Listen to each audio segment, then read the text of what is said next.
উজানিনগর কোগ্রাম। সাধু ধনপতি আমি বসিহে উজানি, গন্ধ বণিক জাতি বিদিত অবনী। ধনপতি সদাগর এই বলে খুল্লনার কাছে আত্মপরিচয় দিয়েছিলেন। উজানিনগরে লক্ষপতি ধনপতি সদাগরের বাস ছিল। এই হল সেই উজানিনগর, বর্তমান কোগ্রাম, যার একাংশ মাত্র, যেখান থেকে ধনপতি সদাগর পায়রা উড়িয়েছিলেন এবং যে পায়রা উড়ে গিয়ে খুল্লনার আঁচলে পড়েছিল, যেখানে বিক্রমকেশরী নামে এক রাজা বাস করতেন। অজয় ও কুনুরের সঙ্গমস্থলের যে উজানি থেকে ধনপতি ও তাঁর পুত্র শ্রীমন্ত সদাগর সিংহল যাত্রা করেছিলেন, যেখানকার মঙ্গলচণ্ডীকে উপেক্ষা করে ধনপতি বলেছিলেন খুল্লনাকে, ইনভার্টেড কমার মধ্যে, কেমন দেবতা এই পূজিস ঘটবাড়ি, স্ত্রী দেবতার আমি পূজা নাহি করি, ইনভার্টেড কমা শেষ। এই হল সেই উজানিনগর, ধনপতি ও শ্রীমন্ত সদাগরের বাসস্থান, কবি লোচন দাসের জন্মস্থান, তান্ত্রিক পীঠস্থান ও বৈষ্ণব শ্রীপাঠ দুই। বর্ধমান জেলার কাটোয়া মহকুমায় মঙ্গলকোট থানার অন্তর্গত উজানি কোগ্রাম ব্র্যাকেটে কোগাঁ নামে পরিচিত ব্র্যাকেট ক্লোজড। অজয় ও কুনুরের সঙ্গমস্থলে অজয় নদের তীরে কোগাঁ। কুনুর একটি ছোট নদী, কোগাঁর দক্ষিণ ও পূর্ব দিক বেষ্টন করে অজয়ে মিশেছে। অজয়ের উত্তর বাহিনী একদিকে বীরভূম জেলার নান্নুর থানা আর একদিকে বর্ধমান জেলার মঙ্গলকোট থানা। একদিকে দ্বিজ চণ্ডীদাসের পদাবলী কীর্তনে মুখর হয়ে উঠেছিল পরিবেশ, আর একদিকে বৈষ্ণবদের বড়াই বুড়ি লোচন দাসের চৈতন্যমঙ্গল বিচিত্র রাগরাগিণীতে ঝঙ্কৃত হয়ে উঠেছিল। চৈতন্যমঙ্গল বৃন্দাবন দাসের চৈতন্য ভাগবতের পরবর্তী রচনা। শ্রীখণ্ডের নরহরি সরকার ঠাকুর ছিলেন লোচন দাসের গুরু এবং তার নিবাস ছিল কোগ্রামে। কাব্যের শেষে লোচন দাস যে আত্মপরিচয় দিয়েছেন তাতে স্পষ্টই একথা বলা হয়েছে।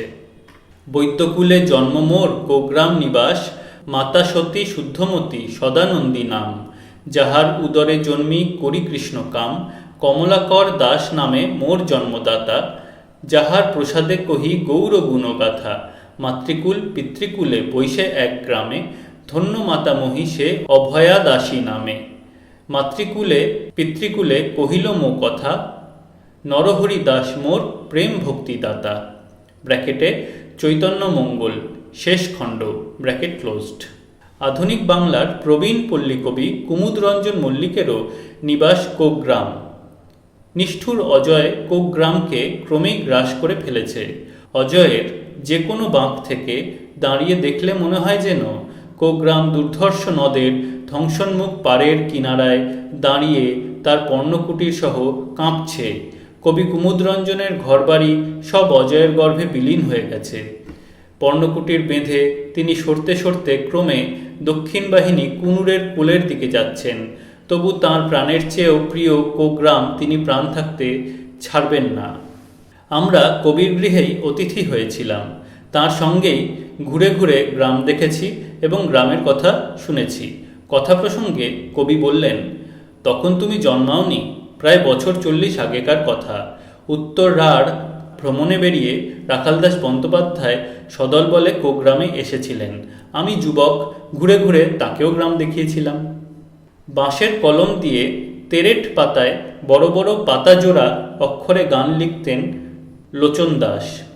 তাঁর বাড়ির কুলতলায় একখানি পাথরের উপর বসে পাতাজোড়া অক্ষরে তিনি যখন চৈতন্যমঙ্গল লিখতেন, তখন অজয়ের কীরকম রূপ ছিল এবং গ্রামেরই বা কী অবস্থা ছিল তা এখন ঠিক বলা যায় না। অল্প বয়সেই লোচনের বিবাহ হয়েছিল। আমোদপুরের কুকুটে গ্রামে ছিল তাঁর শ্বশুরবাড়ি। বিবাহের পর তিনি শ্রীখণ্ড নিবাসী নরহরি সরকার ঠাকুর ও রঘুনন্দনের কাছে বিদ্যাভ্যাস করতে যান। কিংবদন্তি আছে, বিবাহিত হয়েও লোচন দাস দাম্পত্য জীবনযাপন করেননি বলে তাঁর স্ত্রী গ্রামের নাম রেখেছিলেন কুগ্রাম।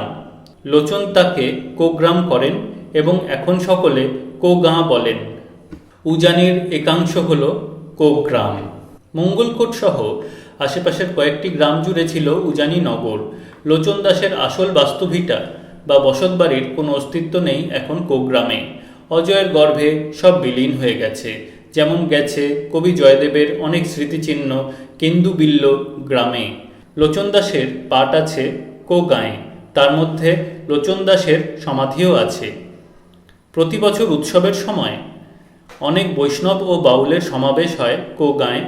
উজানি নগরের বর্ণনা করেছেন কবি কঙ্কন মুকুন্দরাম তাঁর চণ্ডীমঙ্গল কাব্যে। নীলকণ্ঠেরও একটি গান আছে উজানি সম্বন্ধে। গানটি এই: বলে পরস্পর উজানি নগর অতি প্রাচীন শহর শুনি, নয় সামান্য স্থল পরম নির্মল, পূর্বে অজয়ের জল বহিত উজানি, চণ্ডীর আভাস তাই করি প্রকাশ, অত্র স্থানে ছিল শ্রীমন্তের বাস, সাধু বংশোদ্ভব মঙ্গলারি দাস, তাদেরই পূজিতা ওই মঙ্গল জননী, এই ধামের বর্ণিয়ে বেড়ায় শ্রী বৃন্দাবনে যিনি ছিলেন বড়াই, লোচন রূপে হেথায় অবতীর্ণ তিনি। নীলকণ্ঠের এই গানটি এখনও এই অঞ্চলের লোকমুখে শোনা যায়, বিশেষ করে গ্রাম্য উৎসব পার্বণের সময়। কবি কঙ্কন বর্ণিত উজানি নগরের রূপ এই: উজানি নগর অতি মনোহর, বিক্রম কেশরী রাজা, করে শিব পূজা উজানির রাজা, কৃপা কইল দশভুজা, উজানির কথা গড়চারি ভিতা, চৌদিকে বেউর বাঁশ, রাজার সামন্ত নাহি পায় অন্ত, যদি ভ্রমে এক মাস।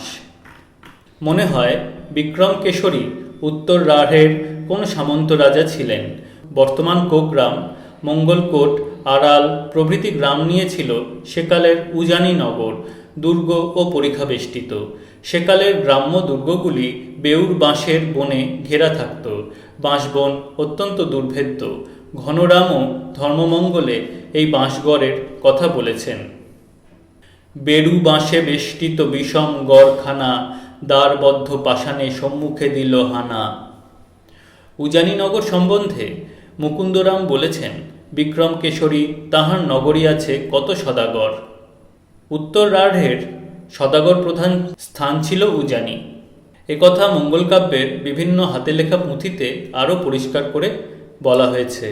1700 শকের হাতে লেখা কবি কঙ্কন চণ্ডীর পুঁথিতে আছে: গন্ধবান্না জাতি উজ্জয়িনী স্থিতি, দত্তকুলে উৎপত্তি, অজয়ের তটে গঙ্গার নিকটে বসি নাম ধনপতি।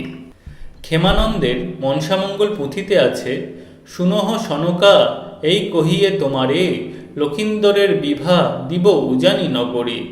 নারায়ণদেবের পদ্মাপুরাণের পুঁথিতে আছে: মায়ে জিজ্ঞাসিলে আমি কি দিব উত্তর, কি কথা কহিব আমি উজানি নগর। ক্ষেমানন্দ কেতকাদাসের মনসামঙ্গলে আছে: সাধু ধনপতি বৈশে উজানি নগরে। বংশীদাসের পদ্মাপুরাণে আছে: উজানি নগর তথি গন্ধবণিক জাতি, শাহে রাজা বড় ধনেশ্বর, তার কন্যা বিপুলা রূপে যিনি চন্দ্রকলা, সেই কন্যার যোগ্য লক্ষিন্দর। বিজয়গুপ্তের মনসামঙ্গলে আছে: চম্পকনগরের রাজা উজানিতে গেলা, 700 চলিয়াছে সোনা রূপার দোলা। চম্পকনগরও বর্ধমানে। উজানি ধনপতি শ্রীমন্তের বাসস্থান নয় শুধু, লক্ষিন্দরের শ্বশুরবাড়ি, বেহুলার বাপের বাড়ি। মঙ্গলকাব্যের কবিরা প্রায় সকলেই এই কথা বলেছেন। উত্তর রাঢ়েই যে উজানি ও চম্পকনগর দুয়েরই অবস্থান, তারও স্পষ্ট ইঙ্গিত পাওয়া যায় মুকুন্দরামের চণ্ডীমঙ্গল কাব্য থেকে। জনার্দন পণ্ডিতের পাত্র নির্বাচন থেকে বণিকদের নাম ও বাসস্থানের একটি তালিকা দিচ্ছি এখানে: চম্পকনগরী চাঁদ সদাগর, বর্ধমান ধূস দত্ত ও সোম দত্ত, সাতগাঁ রামদাঁ বড়শুল হরিদত্ত, ফতেপুর রামকুণ্ডু কর্জনা হরি লাহা, ভাল্লকি সোমচন্দ্র। স্থানগুলি বর্ধমান ও হুগলি জেলায়। খুল্লনার পাত্র নির্বাচন প্রসঙ্গের চেয়ে ধনপতির পিতৃশ্রাদ্ধ উপলক্ষে উজানিতে বিভিন্ন স্থান থেকে যে বণিকদের সমাগম হয়েছিল তার অনেক বেশি বিস্তৃত তালিকা দিয়েছেন কবি কঙ্কন। তালিকাটির ঐতিহাসিক ও সামাজিক মূল্য খুব বেশি। বণিকদের নাম ধাম এইভাবে দেওয়া হয়েছে: বর্ধমানের ধূস দত্ত, চম্পাইনগরের চাঁদ সদাগর, লক্ষ্মী সদাগর, করজনার নীলাম্বর ও তাঁর 7 ভাই, গণেশপুরের সনাতন চন্দ্র ও তাঁর ভাই গোপাল গোবিন্দ, দশঘরার বাসুলা, সপ্তগ্রামের শ্রীধর হাজরা, সাঁকোর শঙ্খদত্ত, বিষ্ণুদত্ত ও তাঁর 7 ভাই, কাইতির যাদবেন্দ্র দাস, জারগ্রামের রঘুদত্ত, তেঘরার গোপাল দত্ত, ত্রিবেণীর রামরায় ও তাঁর 10 ভাই, লাউগাঁর রামদত্ত, পাঁচরার চণ্ডীদাস খাঁ, সাতগাঁর রামদাঁ, বিষ্ণুপুরের ভাগ্যবন্ত খাঁ, খণ্ডঘোষের বাসুদত্ত, গোতানের মধুদত্ত ও তাঁর 5 ভাই ইত্যাদি। একে একে বণিকের কত কব নাম, 700 বেনে আইসে ধনপতি ধাম। প্রধানত রাঢ় দেশের বর্ধমান ও হুগলি অঞ্চলের বণিকদেরই নাম করেছেন কবি কঙ্কন। 700 বণিকের সমাগম হয়েছিল ধনপতির গৃহে উজানিতে। কেবল কল্পিত সমাগম হলে এত বিস্তারিত বিবরণ মুকুন্দরাম কষ্ট করে দিতেন না। বিশেষ করে কবি কঙ্কনের সামাজিক বাস্তবতাবোধ এত সজাগ যে তিনি বণিকদের বাসস্থানের পরিষ্কার ভৌগোলিক নির্দেশ পর্যন্ত দিয়ে দিয়েছেন। বর্ধমানের উজানি, চম্পাইনগর, করজনা থেকে হুগলি সপ্তগ্রাম পর্যন্ত বণিকদের যে বিশেষ প্রতিপত্তি ছিল তা পরিষ্কার বোঝা যায়। এই বণিকরা কারা? প্রধানত বাংলাদেশের সুবর্ণ বণিক, গন্ধ বণিক ও তাম্বুলি বণিকেরা। বর্ধমান ও হুগলি জেলা কেন্দ্র করে একটা অত্যন্ত শক্তিশালী ও সংঘবদ্ধ বণিক সমাজ গড়ে উঠেছিল একসময় বাংলাদেশে। মধ্যযুগের বাংলার অর্থনৈতিক ও সামাজিক ইতিহাসে এই সুবর্ণ বণিক, গন্ধ বণিক ও তাম্বুলি বণিকদের একটা বিশেষ গুরুত্বপূর্ণ ভূমিকা ছিল। এই বণিক সমাজের ইতিহাস বাদ দিয়ে বাংলার সামাজিক ইতিহাস রচনার কোনো প্রচেষ্টাই সার্থক হতে পারে না। মধ্যযুগে একালের মতন অবাধ বাণিজ্য বলে কিছু ছিল না। সামন্ত রাজাদের বিধিনিষেধ ছিল যথেষ্ট। সাধারণত মধ্যযুগের ভূপতি ও ভূস্বামীরা বণিকদের সুনজরে দেখতেন না এবং নানাভাবে তাঁদের সামাজিক প্রতিপত্তি খর্ব করার চেষ্টা করতেন। ইউরোপের ইতিহাসে এই রাজা বণিকে দ্বন্দ্বের দৃষ্টান্ত বিরল নয় মধ্যযুগে। আমাদের বাংলাদেশেও মনে হয় তার বিশেষ ব্যতিক্রম হয়নি। ইউরোপে যেমন বণিকরা রাজরাজরাদের গড় বেষ্টিত প্রাসাদ ও দুর্গের বাইরে নতুন বসতি ও বাণিজ্য কেন্দ্র স্থাপন করে ধীরে ধীরে টাউন বা বাণিজ্যনগর গড়ে তুলেছিলেন, আমাদের বাংলাদেশের বণিকরাও কতকটা তাই করেছিলেন। প্রধানত নদ নদীর তীরে জলপথে চলাচলের সুবিধার দিকে দৃষ্টি রেখেই তাঁরা বসতি স্থাপন করতেন। পশ্চিমবঙ্গে সুবর্ণ বণিক, গন্ধ বণিক ও তাম্বুলি বণিকরা প্রধানত নদ নদীবহুল বর্ধমান ও হুগলি জেলায় এইভাবে একাধিক বসতি স্থাপন করেছিলেন এবং তার মধ্যে অনেক বসতি ক্রমে বাণিজ্য প্রধান কেন্দ্ররূপে নগর বলে পরিচিত হয়েছিল। কতকটা মধ্যযুগীয় গিল্ডের মতন তাঁরা সংঘবদ্ধভাবে সমাজও গঠন করেছিলেন। মধ্যযুগের শেষে দেখা যায় বাংলার সুবর্ণ বণিক সমাজে এইভাবে দুটি প্রধান সমাজের উৎপত্তি হয়েছিল। একটি বর্ধমানের করজনা কেন্দ্র করে রাঢ়ী সমাজ, আর একটি সপ্তগ্রামিক সমাজ। রাষ্ট্রদুর্যোগে অথবা নদ নদীর গতি পরিবর্তনের ফলে বাণিজ্যিক বিপর্যয়ে এই ধরনের সমাজ ভেঙে গেছে, আবার নতুন করে গড়ে উঠেছে। সুবর্ণ বণিক কুলজিতে বর্ধমানের করজনার সমাজ ভাঙার কথা লেখা আছে। 1436 শকে ভাঙ্গিল করজনা, রাজপীড়ায় পীড়িত হইল সর্বজনা। বিশেষ বণিক সব ছিল সুখবাসী, পরিবার সহিত হইল নানা দেশী। নিকটে রহিল কেহ, কেহ গেল দূরে, নিবাস নিয়ম নাই কেবা তত্ত্ব করে। 1 নম্বর ফুটনোট। নিমাই চাঁদ শীলের সুবর্ণ বণিক ও কুহুলাল ভৃতির সুবর্ণ বণিক গ্রন্থ দ্রষ্টব্য। আবার টেক্সটে ফিরে আসছি। আসলে বাণিজ্যিক প্রাধান্যটাই বণিক সমাজের কাছে অগ্রগণ্য। বৈদেশিক আক্রমণ, রাষ্ট্রবিপ্লব, প্রাকৃতিক পরিবর্তন আদির ব্র্যাকেটে নদ নদীর গতি ব্র্যাকেট ক্লোজড ফলে রাঢ় দেশের বাণিজ্যিক গুরুত্ব যেমন কমতে থাকে, বণিক সমাজেরও তেমনি ভাঙন ধরতে থাকে। তারপর পর্তুগিজ, ডাচ, ফরাসি, ইংরেজ আমলে এই বণিকরা ক্রমে তাদের পশ্চাৎ অনুসরণ করে সপ্তগ্রাম থেকে হুগলি চুঁচুড়া হয়ে ক্রমে কলকাতা মহানগরীতে আসেন। ইংরেজ আমলে বাণিজ্যের অনেক বেশি সুযোগ ও স্বাধীনতা পেয়ে তাঁরা কলকাতার সমাজেও বিশেষ প্রভাব বিস্তার করেন। মধ্যযুগের গোড়া থেকেই মনে হয় বাংলাদেশের রাঢ় অঞ্চলে এই গন্ধ বণিক, সুবর্ণ বণিক, তাম্বুলি বণিক প্রভৃতি বণিক শ্রেণীর বাস ছিল।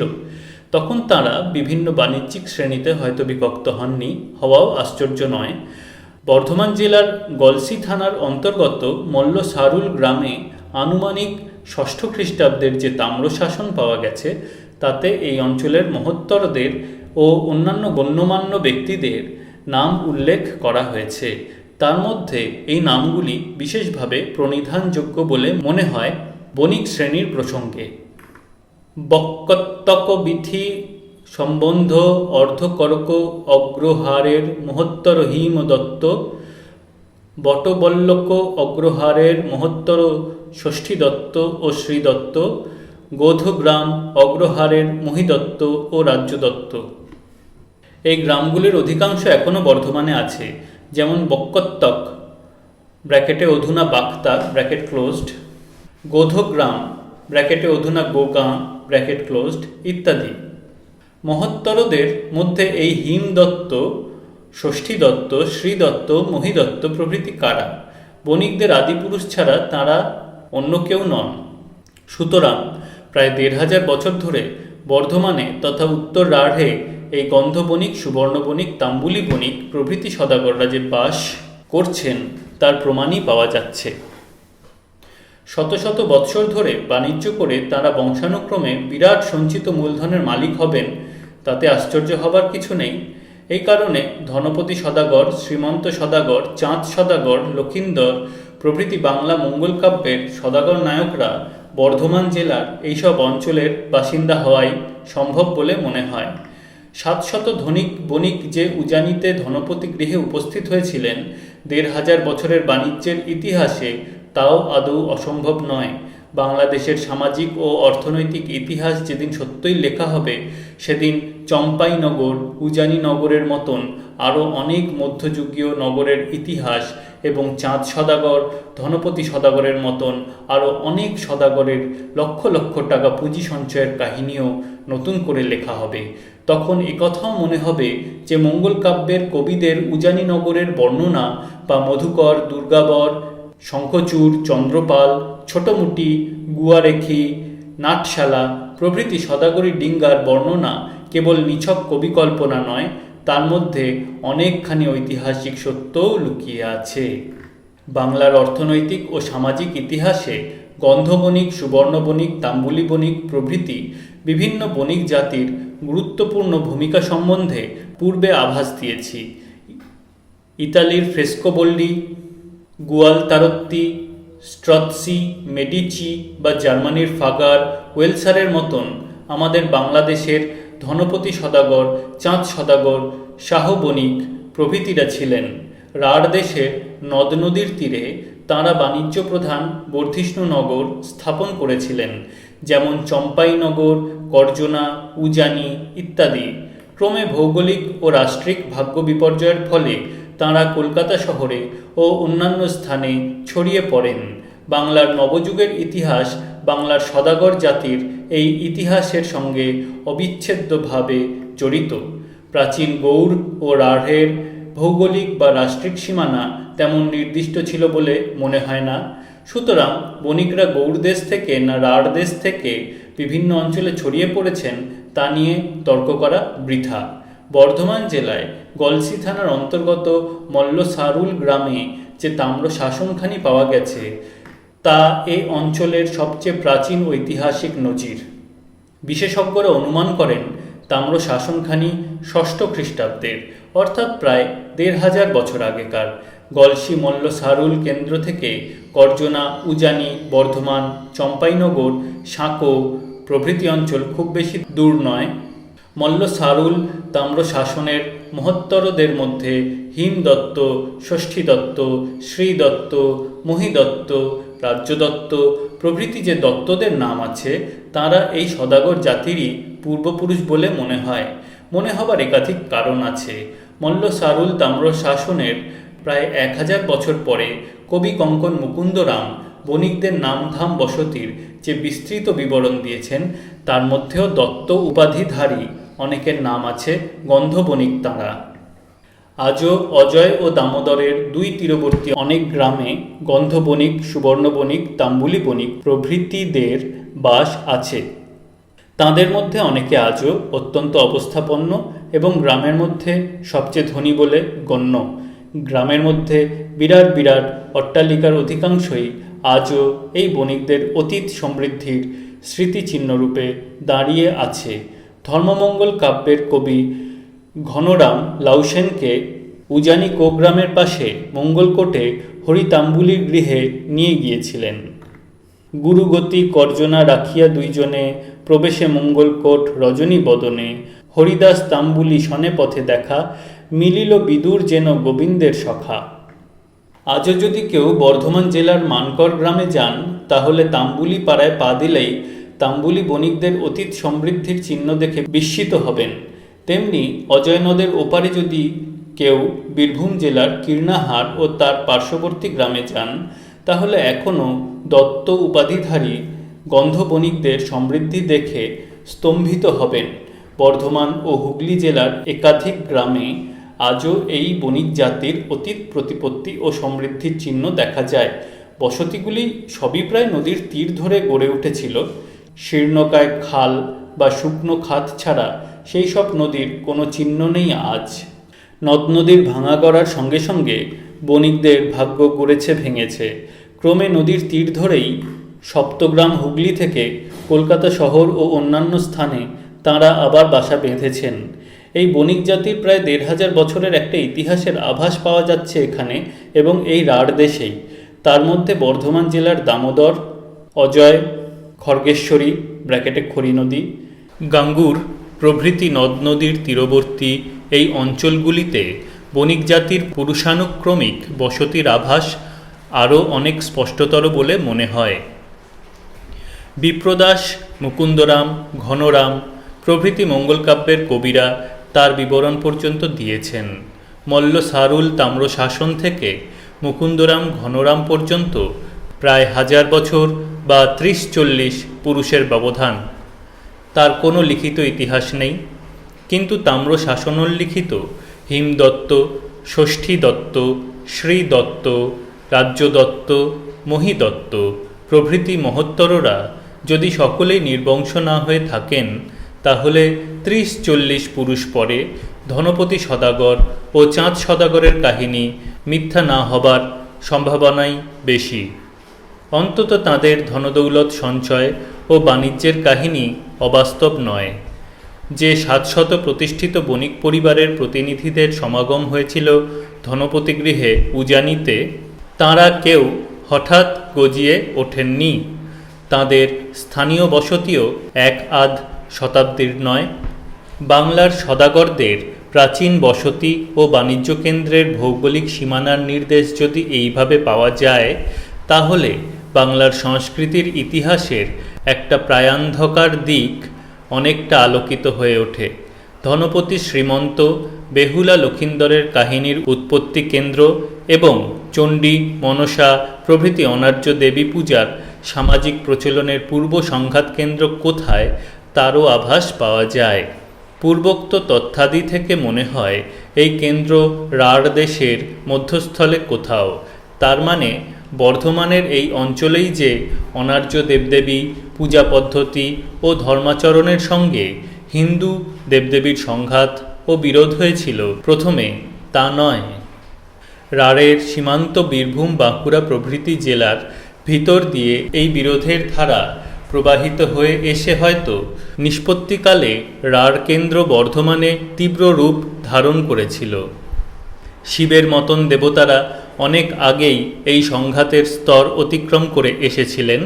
বাংলাদেশে আর্য সংস্কৃতির বিস্তারের আগেই শিব হিন্দু দেবতামণ্ডলের অন্যতম প্রধান দেবতারূপে গৃহীত হয়েছিলেন। চন্দ্রবর্মা বিষ্ণুভক্ত ছিলেন, শশাঙ্ক ছিলেন শৈব। উদীয়মান বণিক জাতির পক্ষে মধ্যযুগে রাজধর্মের অনুগত হওয়াই স্বাভাবিক, কারণ অনার্য সংস্কৃতির বাহক তাঁরা ছিলেন না। বৈদিক যুগ থেকেই আমরা দুঃসাহসী বণিক অভিযাত্রীর সন্ধান যখন পাই, তখন অনেকটা বোঝা যায় যে এই সব বণিক জাতি প্রাগার্য সমাজভুক্ত নন। আর্যসুলভ ধর্মাচরণ আচার ব্যবহারই তাদের জাতীয় চরিত্রের বিশেষত্ব ছিল বলে মনে হয়। তাঁরা ছিলেন বাংলাদেশে আর্য সংস্কৃতির উত্তর সাধক। তারই প্রতিভু বলে তাঁরা গণ্য হতেন। শিবভক্ত বা বিষ্ণুভক্ত অনেক আগেই তাঁরা হয়েছিলেন, কিন্তু তাতেই সমস্যা মিটে যায়নি। বিশেষ করে বাংলাদেশের আঞ্চলিক সংস্কৃতিতে আর্য উপাদানের প্রাধান্য ছিল খুব বেশি। চণ্ডী, মনসা ইত্যাদি দেবদেবীর প্রতিপত্তি খর্ব করা সহজসাধ্য ছিল না। পশ্চিমবঙ্গ বা রাঢ় দেশের এক প্রান্ত থেকে অপর প্রান্ত পর্যন্ত ঘুরলে আজও পরিষ্কার দেখা যায় এই সব জনদেবতার প্রাধান্য এখনও অক্ষুণ্ণ আছে। চণ্ডী ও মনসার তো আছেই। বীরভূম, বাঁকুড়া জেলায় এমন কোনো গ্রাম আছে কিনা সন্দেহ, যেখানে একাধিক স্থানে চণ্ডী ও মনসা প্রতিষ্ঠিত নেই। উল্লেখযোগ্য হল, যেখানে ধর্মরাজ ঠাকুর আছেন সেখানে চণ্ডী বা মনসা আছেন এবং প্রস্তর খণ্ডরূপে তাঁরা বিরাজ করছেন। বীরভূম, বাঁকুড়া থেকে বর্ধমানের ভিতর দিয়ে হুগলি, হাওড়া পর্যন্ত এই চণ্ডী, মনসা ধর্মরাজের বেশ কয়েকটি বিস্তৃত প্রতিপত্তি কেন্দ্রের বৃত্তরেখা টানা যায়। নৃতত্ত্বের সাংস্কৃতিক সূত্র অনুযায়ী এই সব তথ্যাদি থেকে এইটুকু অনুমান করা যায় যে ধর্মরাজ ও চণ্ডী মনসাদি দেবতার উৎপত্তি ও প্রচার হয়েছে এই অঞ্চলের একাধিক কেন্দ্র থেকে। অধিকাংশ সংস্কৃতি বিজ্ঞানী আজকাল কোনো সাংস্কৃতিক উপাদানের এককেন্দ্রিক বিকাশে ব্র্যাকেটে সিঙ্গেল অরিজিন বিশ্বাস করেন না। বহুকেন্দ্রিক বিকাশে ব্র্যাকেটে মাল্টিপল অরিজিন বিশ্বাস করেন। তাই মনে হয় রাঢ় দেশের এক প্রান্ত থেকে অন্য প্রান্ত পর্যন্ত একাধিক কেন্দ্রে এই আর্য অনার্যের আদর্শ সংঘাত হয়েছিল ধর্ম, চণ্ডী, মনসাদি দেবদেবী নিয়ে। ব্রাহ্মণ প্রধান ও বণিক প্রধান গ্রাম্য সমাজগুলি সংঘাতের অন্যতম কেন্দ্র হয়ে উঠেছিল মনে হয়। এই সংঘাতের ফলে ধর্মরাজ শিবে পরিণত হয়েছেন এবং চণ্ডী, শীতলা, মনসা দেবী সমাজের সর্বজনের পূজ্য হয়েছেন। চণ্ডীমঙ্গল, মনসামঙ্গল, শীতলামঙ্গল ইত্যাদির কাহিনীর মধ্যে এই সংঘাতের রূপই ফুটে উঠেছে। সংঘাত কেন্দ্রের মধ্যে বর্ধমানের উজানিনগর, চম্পাইনগর ইত্যাদি অন্যতম। কাহিনীর মূল কাঠামোটি হয়তো অনেক আগে থেকে লোকমুখে লোকগাথা ইত্যাদির মাধ্যমে প্রচলিত ছিল, পরে মঙ্গল কাব্যের মধ্যে গৃহীত হয়েছে। রাঢ়ের আরও অন্যান্য কেন্দ্রের মতন উজানিনগরেও বৌদ্ধ ও তান্ত্রিকদের প্রাধান্য ছিল মনে হয়। বৌদ্ধ, জৈন, বৌদ্ধতান্ত্রিক ও হিন্দুতান্ত্রিকদের বেশ প্রতিপত্তি ছিল এই অঞ্চলে। তার কিছু কিছু ঐতিহাসিক নিদর্শন এখনও পাওয়া যায়। পীঠমালা গ্রন্থে উজানির উল্লেখ আছে। উজানিতে কফনি মঙ্গলচণ্ডী দেবী, ভৈরব কপিলাম্বর শুভ যাঁরে সেবী। তন্ত্রচূড়ামণির মতেও দেখা যায় উজানিতে দেবী মঙ্গলচণ্ডিকা ও ভৈরব কপিলাম্বর বিরাজ করেন। শিবচরিত গ্রন্থে উজানি মহাপীঠ বলে উল্লেখ করা হয়েছে। কুব্জিকা তন্ত্রে মঙ্গলকোটে উক্ত পীঠস্থান নির্দেশ করা হয়েছে।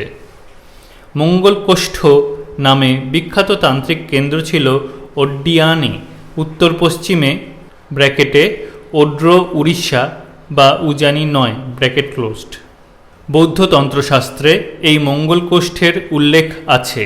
মনে হয় পরবর্তীকালে বাংলাদেশে বৌদ্ধতন্ত্রের প্রাধান্য প্রতিষ্ঠিত হবার পর বৌদ্ধ তান্ত্রিকরাই উত্তর পশ্চিমের মঙ্গলকোষ্ঠের অনুকরণে বাংলা মঙ্গলকোট ও উজানি নামকরণ করেন। সেই মঙ্গলকোটের দেবী বলে চণ্ডীর নাম হয় মঙ্গলচণ্ডী। বৌদ্ধ তান্ত্রিকদের দেওয়া নাম যদি হয়, তাহলে উজানি, কোগ্রাম, মঙ্গলকোট অঞ্চলে একসময় বৌদ্ধ তন্ত্রযানীদের যে রীতিমতো প্রাধান্য ছিল তাতে সন্দেহের বিশেষ অবকাশ থাকে না। কোন সময়? পাল রাজত্বকালে।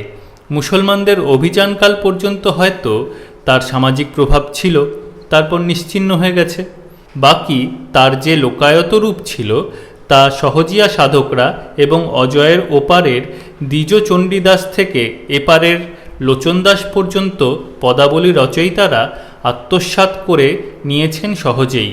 শ্রীখণ্ডের ইতিহাসও তাই। উজানি মঙ্গলকোটের তান্ত্রিক প্রাধান্যের স্মৃতি একটি নামের মধ্যে মঙ্গল কাব্যের কবিরা চিরস্থায়ী করে রেখে গেছেন। নামটি হল ভ্রমরার দহ।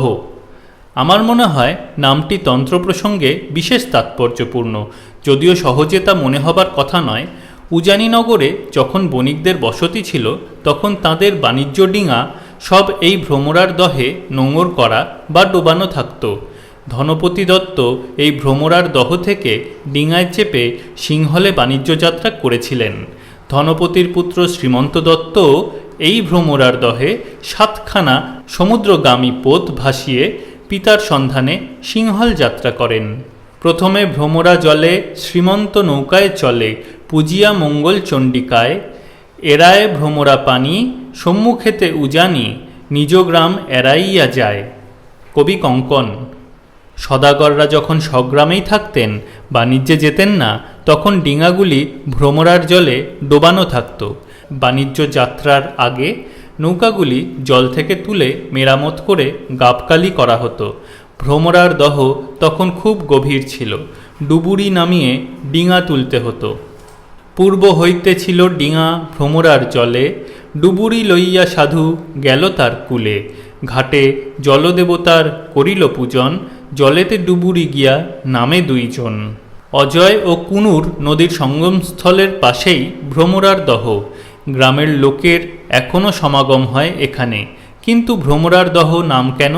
ভ্রমরা কি? দেবী চণ্ডী ও দুর্গার এক নাম ভ্রমরা বা ভ্রামরী। পীঠ নির্ণয়ে ভ্রমরাম্বা দেবীর উল্লেখ আছে। কলহনের রাজতরঙ্গিনীতে দেবী বিন্ধ্যবাসিনীকে ভ্রমরবাসিনী বলা হয়েছে। মার্কণ্ডেয় পুরাণে দেবীর ভ্রমরার রূপ ধারণ ও ভ্রামরী নামের কারণ ব্যাখ্যা করা হয়েছে এইভাবে: যদা রুণাখ্যস্ত্রৈলোক্যে মহাবাধাং করিষ্যতি তদাহং ভ্রামরং রূপং কৃত্বা সংখ্যে যষট্পদম ত্রৈলোক্যস্য হিতার্থায় পথিষ্যামি মহাসুরম ভ্রামরীতি চ মাং লোকাস্তদা স্তস্যন্তি সর্বতঃ। ব্র্যাকেটে মার্কণ্ডেয় পুরাণ 91 ব্র্যাকেট ক্লোজড। অর্থ হল, অনন্তর অরুণ নামে অসুর যখন ত্রিভুবনের বিপুল বাধা সৃষ্টি করবে, তখন আমি অসংখ্য ৬০ পদবিশিষ্ট ভ্রমর মূর্তি ধারণ করে ত্রৈলোক্যের হিতার্থে তার বিনাশ করব। তখন লোকে আমাকে ভ্রামরী বলে স্তব করবে।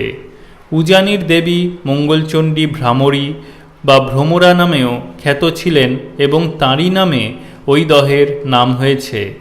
এছাড়া ভ্রমরার দহের আর অন্য কোনো অর্থবোধ হয় না।